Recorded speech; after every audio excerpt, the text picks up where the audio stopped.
Hello everyone, welcome back to the channel. In this video I just want to talk to you guys or share my experience of owning a Tesla Model Y and how much it costs and what kind of costs are you expecting to have owning a Tesla.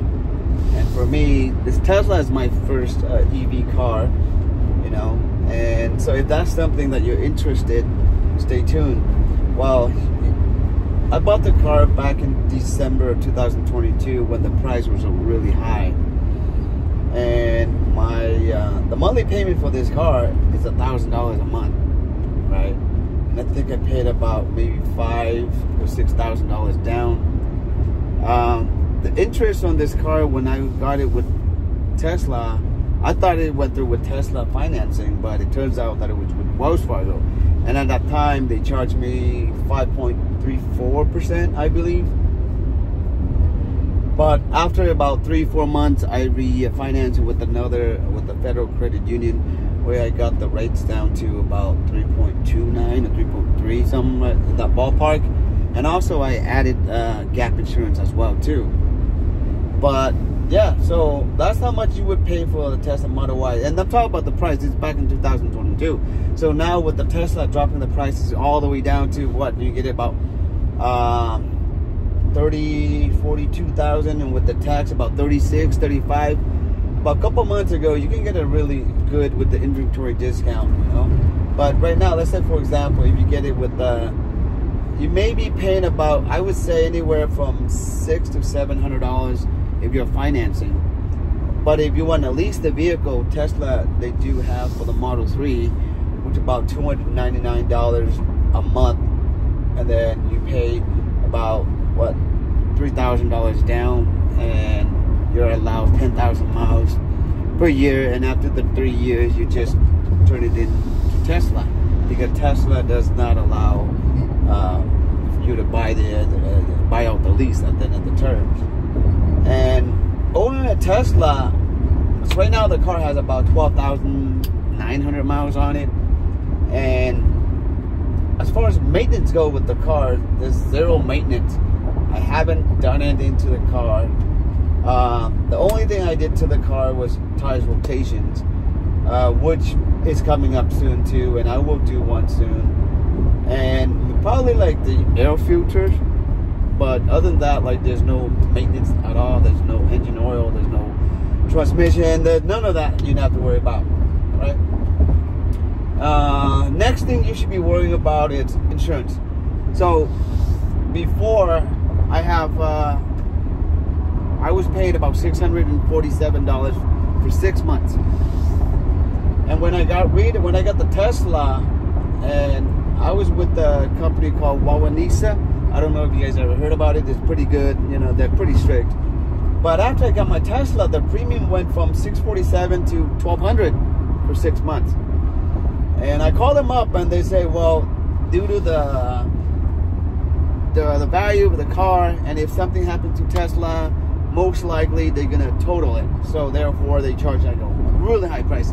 And at that time, that's almost like everybody is charging that price, right? So, and I want to switch company, and I tried to find one, and all in all, I couldn't find any of the companies that would lower the premium, except for Tesla. In the beginning, I was hesitant with getting a Tesla insurance because I've heard that they give you safety scores, and they observe you, they monitor you, they do all kinds of stuff to you. So I wasn't comfortable with getting Tesla, but in the end, you know, I was like, savings and having them monitor, I think, well, in a way, it's good, you know, because if you know that you've been monitored, you've been watched, you do the right thing, right? So I ended up with getting Tesla insurance. It saved me a lot of money. And again, insurance is insurance, you know, you have it there, but you don't want to use it. And then that's for once. So insurance can be really high, and registrations. So the registrations on my car, because I used to have like a Lexus 2004 RX 330 and a 2011 Toyota Sienna. So the pay was around $139 to $160. like for registration renew, I was surprised when I got my Tesla. It's $791 renew for Tesla. So that's another thing that you should be considerate about.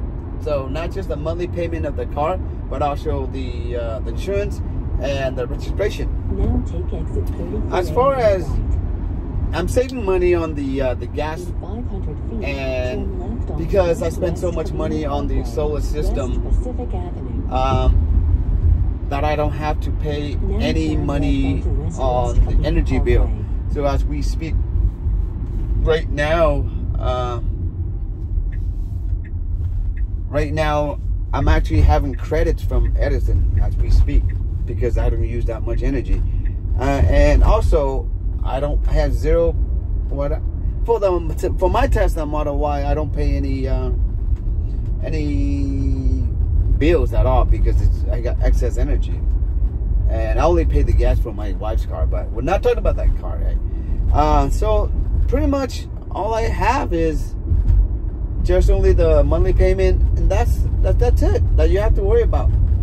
I'm saving money in the gas I put in there, but as far as owning the Tesla, it's very convenient.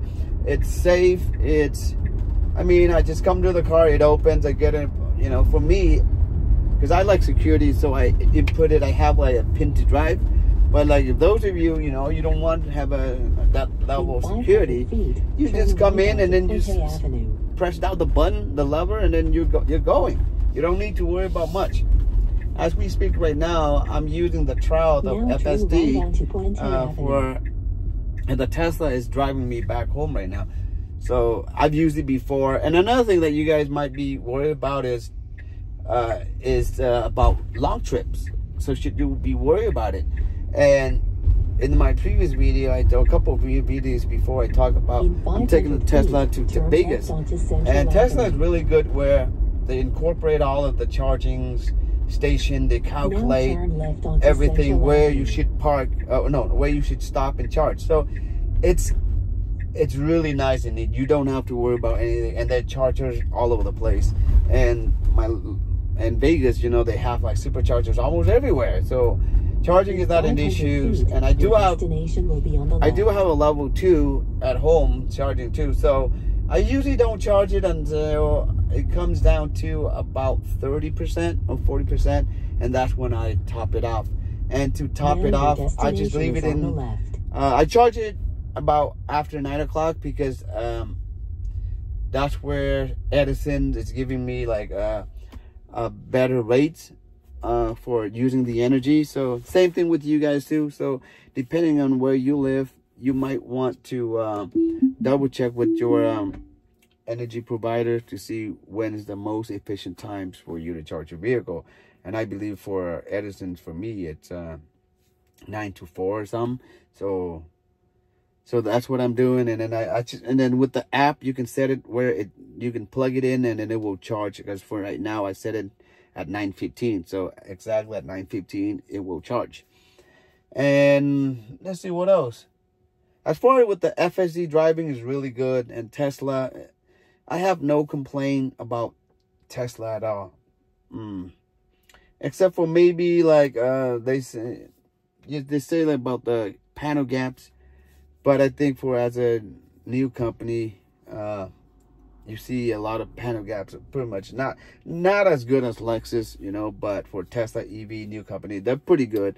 And if there's a gap, and you put in a service request and they will fix it. But so far, you know, and this is just my opinion, guys.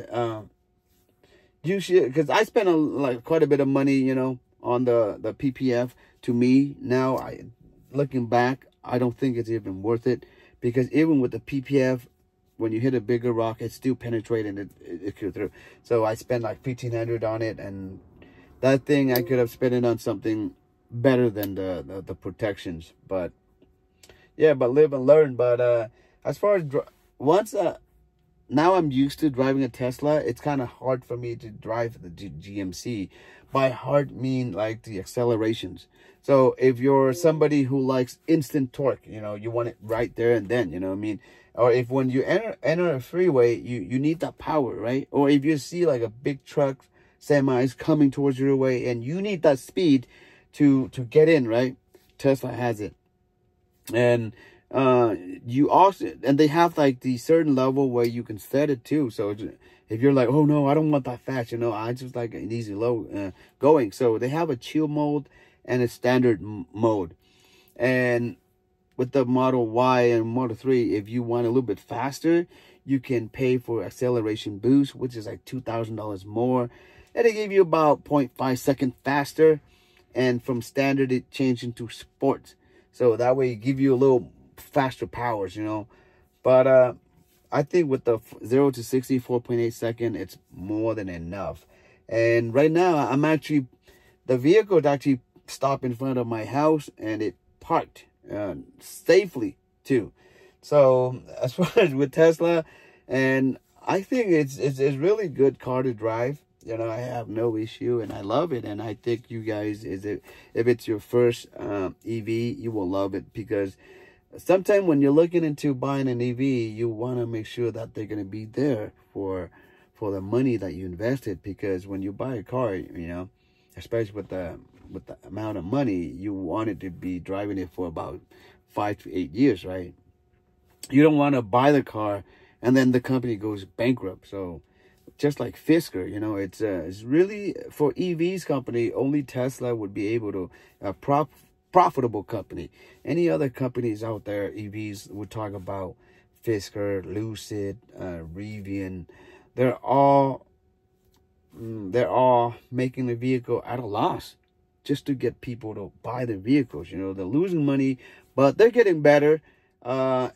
But Fisker, they're gonna file bankruptcy. They're gonna go out of business. So for those customers who bought the Fisker Ocean, so I don't know where they're gonna have the vehicle service, or I don't know if Fisker gonna be bought out by another major automaker. You know, where they're gonna try to revive it or to incorporate Fisker into their own company. Who knows? You know, but again, when you buy something like that, you want the company to be there, you know, when you need service with your car. So yeah, guys, so that's pretty much it for this video, guys.